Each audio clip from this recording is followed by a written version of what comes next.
बारां-अटरू के भाजपा के पूर्व विधायक रामपाल मेघवाल, जिन्होंने अंता विधानसभा क्षेत्र से निर्दलीय प्रत्याशी के रूप में फॉर्म भरा था, आखिर उनका ज़मीर जाग गया। उन्होंने अपना नामांकन वापस ले लिया। यह किस रणनीति के तहत लिया, ये तो सोचने का विषय है। आप देख रहे हैं भीम न्यूज़ इंडिया। मैं हूं आपका दोस्त विनय कुमार सिंह। सभा सीट पर उपचुनाव से ठीक पहले राजनीतिक गलियारों में जबरदस्त हलचल मच गई है और इसकी वजह है भाजपा का बड़ा खेला। निर्दलीय प्रत्याशी रामपाल मेघवाल ने आखिरकार भाजपा प्रत्याशी मोरपाल सुमन के समर्थन में मैदान छोड़ दिया है। जयपुर में भाजपा प्रदेशाध्यक्ष मदन राठौर से मुलाकात के बाद मेघवाल ने न केवल भाजपा प्रत्याशी के समर्थन का ऐलान किया, बल्कि पार्टी में दोबारा शामिल होकर भाजपा को बड़ी राहत दे डाली है।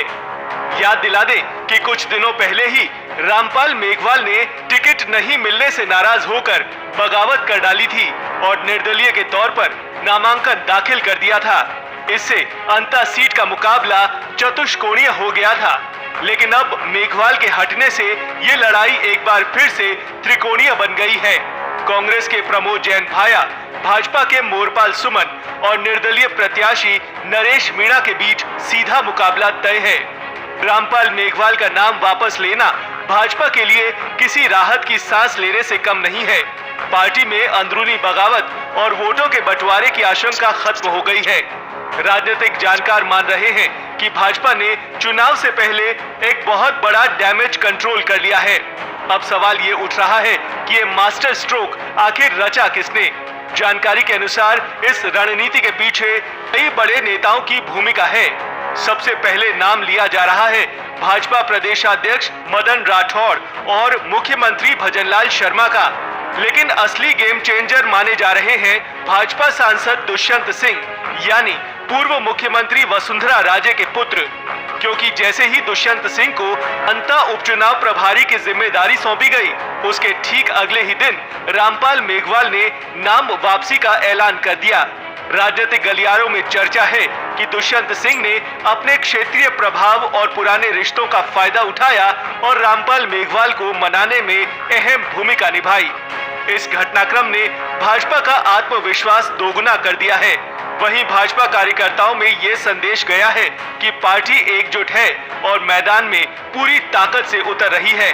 राजनीतिक विश्लेषक मान रहे हैं कि अब भाजपा का फोकस रामपाल मेघवाल के समर्थक वोटरों को कन्वर्ट करने पर रहेगा, क्योंकि वही वोट जो पहले भाजपा से खिसक सकते थे अब फिर से लौट आएंगे। इस पूरे घटनाक्रम ने अंता की सियासत के इक्वेशन को बदल दिया है। भाजपा जहां डैमेज कंट्रोल मोड से निकलकर अब अटैकिंग मोड में आ गई है, वहीं कांग्रेस को अब अपनी रणनीति फिर से तय करनी होगी। कुल मिलाकर अंता उपचुनाव अब केवल एक सीट का चुनाव नहीं रह गया है।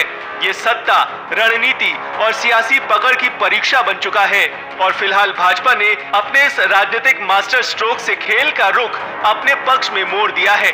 क्या ये मास्टर स्ट्रोक भाजपा को अंता उपचुनाव जिताने में मदद करेगा या कांग्रेस कोई नया दाव चलेगी? विधानसभा का, और उस विधानसभा के उपचुनाव में हमारे सम्माननीय पूर्व विधायक रामपाल जी भी थोड़ा मेरे से नाराज़ हो गए थे और नाराज़गी उन्होंने दिखा भी दी।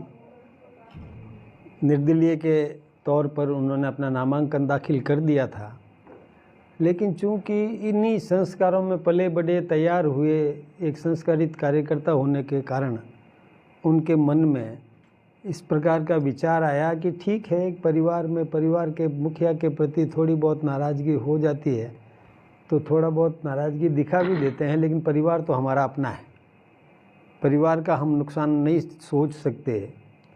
तो उन्होंने भी अपना मन बड़ा किया है और फिर से ये तय कर दिया कि अब उस अंता उपचुनाव में वो भारतीय जनता पार्टी के उम्मीदवार श्रीमान मोरपाल सुमन को जिताने में अपनी पूरी भूमिका निभाएंगे और वो अपना चुनावी मैदान से हटने का ये जो निर्णय है वो घोषित करेंगे। सबसे पहले हमारे महामंत्री जी आदरणीय जितेंद्र जी से आग्रह करूंगा कि वैसे तो पहनाया हुआ दुपट्टा है, उनके अंतःकरण में यही दुपट्टा है, संस्कार भी इसी के हैं, लेकिन फिर भी एक औपचारिक दुपट्टा पहना करके उनका अभिनंदन करें, स्वागत करें। आप देख रहे थे भीम न्यूज़ इंडिया। यदि आपको हमारे द्वारा दिखाई गई खबरें पसंद है तो प्लीज़ हमारे चैनल को यूट्यूब पर सब्सक्राइब कीजिए, लाइक कीजिए, शेयर कीजिए। आने वाले नोटिफिकेशन के लिए बेल आइकन का बटन दबाना ना भूलें। भीम न्यूज़ इंडिया के फेसबुक पेज, ट्विटर यानी एक्स और टेलीग्राम पर भी आप इसको फॉलो कर सकते हैं। न्यूज़ अपडेट के लिए बने रहिए हमारे साथ, देखते रहिए भीम न्यूज़ इंडिया। हाँ, यदि आपको अपनी कोई खबर भेजनी है तो हमें 9414317167 पर संपर्क कर सकते हैं। हम दिखाएंगे आपकी खबरों को पूरे हर गांव, गली, मोहल्ला, शहर, कस्बा, देश, प्रदेश, सरकार, प्रशासन को। देखते रहिए भीम न्यूज़ इंडिया। आपका बहुत बहुत धन्यवाद।